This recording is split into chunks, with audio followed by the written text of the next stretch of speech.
शुरू से ही आप सबके माध्यम से हम वो सारे तमाम मुद्दे जो हैं वो सरकार और प्रशासन के समक्ष उठाते रहे हैं, जो सीधे जनहित से जुड़े हुए मुद्दे हैं। उनमें से काफ़ी सारे ऐसे हैं जो प्लानिंग के हैं, काफ़ी सारे ऐसे हैं जो एग्जीक्यूशन से रिलेटेड हैं। आप सब ने कल भी जो है वो काफ़ी कवरेज दी। पिछले कल उधमपुर से मोंगरी जाने वाली एक बस का जो है वो एक्सीडेंट हुआ और उसमें जो 18 के करीब जो हमारे वहाँ के लोग थे वो जख्मी हुए और उनको जो है पहले पीएचसी पंचेरी और वहाँ से जिला अस्पताल उधमपुर जो था वो शिफ्ट किया गया। अब यहाँ आज का मसला यह है कि पिछले काफ़ी समय से लगातार आप सब साथियों के माध्यम से भी और वो अलग अलग तमाम मंच, चाहे वो डिस्ट्रिक्ट काउंसिल का मंच रहा हो, चाहे वो वर्दी डिप्टी कमिश्नर उधमपुर का ऑफिस रहा हो, चाहे वो वर्दी डिपकाम साहब का ऑफिस रहा हो, कमिश्नर सेक्रेटरी रहे हों, चीफ सेक्रेटरी रहे हों,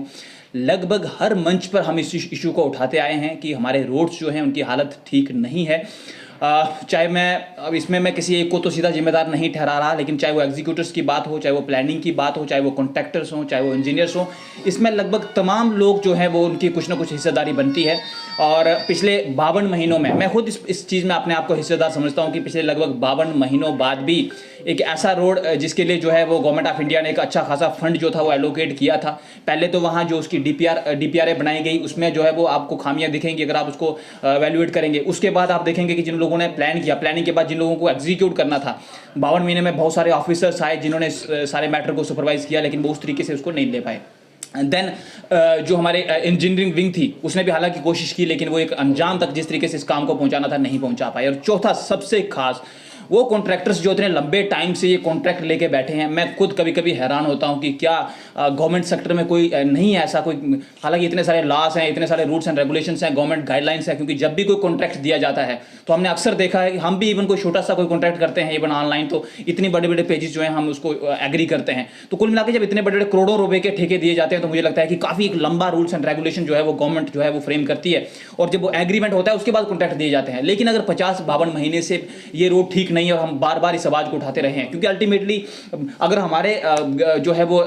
कुंडाल और बेलचा लेने से ये रोड ठीक हो जाए तो मैं उसके लिए भी तैयार हूं, मेरे साथी भी तैयार हैं, पूरी पंचायती राज की टीम तैयार है, मेरे लोग भी तैयार हैं, लेकिन अल्टीमेटली वो उसका सोल्यूशन नहीं है। तो मुझे लगता है आज आप सब साथियों के माध्यम से मैं जो है वो जिला प्रशासन, डिविजनल प्रशासन और उसके साथ साथ जो है वो जो हमारे कमिश्नर सेक्रेटरी हैं पीडब्ल्यूडी के और उनके साथ साथ चीफ सेक्रेटरी और माननीय एलजी साहब से ये निवेदन करता हूँ, और इवन हमारे जो पीएमओ मंत्री हैं डॉक्टर जितेंद्र सिंह जी वो खुद गए हैं, मैं इन सबसे ये निवेदन करता हूँ कि ये बड़ा एक गहन चिंतन का विषय है कि भारत सरकार ने इतनी इन्वेस्टमेंट की ग्रामीण क्षेत्रों में, लेकिन उसके बावजूद आप देखेंगे किसी एक चीज़ के लिए अगर ये रोड ठीक होता, एक चीज़ को छोड़ के अगर कोई एडवेंचर करना चाहता है, कोई बड़ा डेयरिंग ड्राइवर है जिसको लगता है कि मैं बड़ा अच्छा बाइकर हूँ या बड़ा अच्छी गाड़ी ड्राइव करता हूं कोई एडवेंचर वाली, तो उसके लिए हमारे रोड्स फिट हैं, एकदम एब्सोल्युटली फिट है। लेकिन उसको छोड़कर अगर आप टूरिज्म के लिहाज से देखें, अगर आप इकोनॉमिकल लिहाज से देखें, अगर आप ट्रैवलिंग सेफ्टी के लिहाज से देखें, कल जो बस पलटी, फॉर्चुनेटली और अनफॉर्चुनेटली जो भी वहां हुआ, कल जो बस पलटी उसमें आमतौर पर हमारा मोंगरी का सारा स्टाफ जाता है, हमारा पंचारी का स्टाफ इस टाइम पे जाता है, बट इस टाइम क्योंकि स्कूलों में छुट्टियां चल रही हैं तो थोड़ा सा जो स्टाफ मेंबर्स थे शायद उसमें कम थे हमारे, लेकिन एक काफ़ी तादाद में हमारा स्टाफ जाता है। आम लोग उस पहली बस पे ट्रैवल करते हैं जिनको टाइमली ऑफिस पहुंचना होता है। तो ये मुझे लगता है बहुत बड़ा हादसा था, ये कोई छोटी घटना नहीं है कि जिसको जो है मुझे लगता है कि टाल देना चाहिए। और एक चीज़ मैं आप सब मीडिया के साथियों के माध्यम से और कहना चाहूँगा वो ये है कि बात पंचारी मोंगरी की नहीं है, चाहे वो म्यूनिसिपलिटी दायरा हो उधमपुर का, चाहे इसके रोड्स हों, चाहे आसपास के डिस्ट्रिक्ट डेवलपमेंट काउंसिल के एरिया में पड़ने वाले पूरे उधमपुर की बात, मैं उधमपुर से बाहर नहीं जाऊँगा, फिलहाल सिर्फ उधमपुर की बात करूंगा, चाहे वो म्युनिसिपैलिटी लिमिट हो चाहे वो म्युनिसिपैलिटी लिमिट के बाहर का एरिया, कुल मिला के हमारे रोड्स की हालत बहुत खराब है। प्रशासन को ये समझना पड़ेगा, सरकार को ये समझना पड़ेगा, पहले हमारी प्लानिंग में खामियां हैं, हमारी डीपीआर सीरियसली फॉल्टी हैं। अगर कोई आयोग या कोई कमीशन, कोई कमेटी अगर सरकार बिठाती है तो मैं गारंटी दे सकता हूं कि हमारी तमाम डीपीआरओ में बड़ी जो है वो खामियां देखने को मिलेंगी, क्योंकि पहाड़ी जो हमारी बेल्ट है वो जो इस टाइम की जो डीपीआर हैं, ये तकनीक जो है उसको सहन नहीं कर रही है।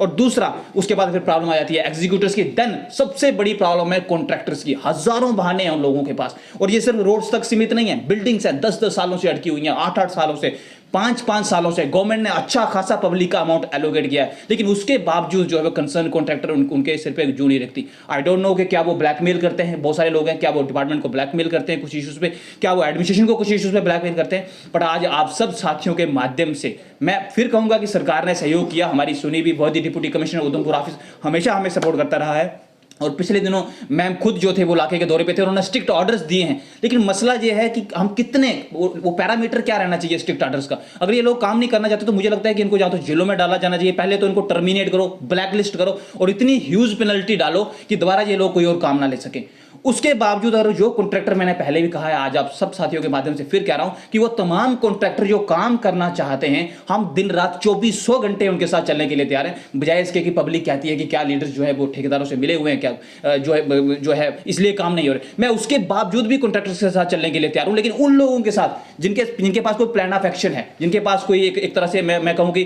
कोई उन्होंने फ्रेम किया हो कि किस तरीके से टारगेट को अचीव करेंगे। तो आज आप सब साथियों के माध्यम से मेरा यही निवेदन है प्रशासन को कि ये कोई मजाक नहीं है, हमारे शहरी आम लोगों की जिंदगी मजाक नहीं है, और हम पैसा भी नहीं मांग रहे। एक होता है कि प्रोजेक्ट के लिए पैसा मांग रहे हो, तो मेरा सिर्फ ये निवेदन है कि ये जो मुद्दा है, जो कल एक्सीडेंट हुआ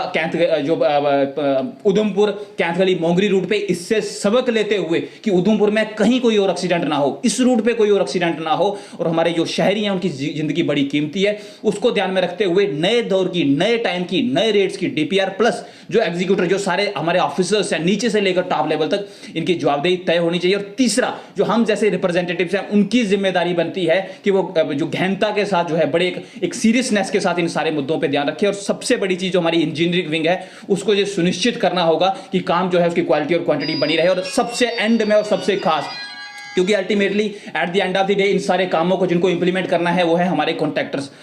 आपके माध्यम से कॉन्ट्रैक्टर से मेरा निवेदन है कि आप हमारे समाज के हिस्सा हैं, आप हमारे शहरी हैं, आपका भी कोई योगदान बनता है। क्या जब तक सरकार डंडा नहीं चलाएगी तो आप काम नहीं करेंगे? सरकार जब तक डंडा नहीं चलाएगी तो क्या आप क्वालिटी और क्वांटिटी इंश्योर नहीं करेंगे? क्या आप अपनी डिग्निटी और सेल्फ रिस्पेक्ट को नहीं सुप्रीम रख सकते हैं? क्या जरूरी है कि हम चलाएं तो ही आप काम करेंगे? तो मैं यही चाहूंगा, हमारा पूरा सहयोग है, हमारा पूरा समर्थन है, लेकिन इस इशू को एड्रेस किया जाना चाहिए। और मैं एक बात और कहूंगा, अगर विद इन 1 वीक इस इशू को एड्रेस नहीं किया जाता तो वो तमाम अन्य विकल्प, चाहे वो जुडिशरी का विकल्प है, उसके पास जाने का विकल्प है, चाहे वो पब्लिक के कोर्ट में जाने का विकल्प है, कि चाहे वो आप इंक्लूड स्ट्राइक उसमें इंक्लूड कर लीजिए, बंद उसमें इंक्लूड कर दीजिए, चाहे वो भी अन्य अल्टरनेटिव जो कॉन्स्टिट्यूशनल जो है वो तरीके से जिसको अटेन किया जा सकता है, उन सारे तरीकों को हम अपनाएंगे। बट मैं चाहता था, क्योंकि नए दौर की पॉलिटिक्स है, हमें वो पॉलिटिक्स करना नहीं आती, हम नए दौर के पॉलिटिशियंस हैं, तो मैं चाहता था कि प्रशासन के साथ मिलकर, कंसर्निंग कॉन्ट्रैक्टर के साथ मिलकर, कंसर्निंग डिपार्टमेंट के साथ मिलकर जो है इस काम को अंजाम दिया जाए। तो कोशिश रहेगी, उम्मीद रहेगी कि प्रशासन, और खास करके यूटी प्रशासन, छोटा मुद्दा नहीं है, माननीय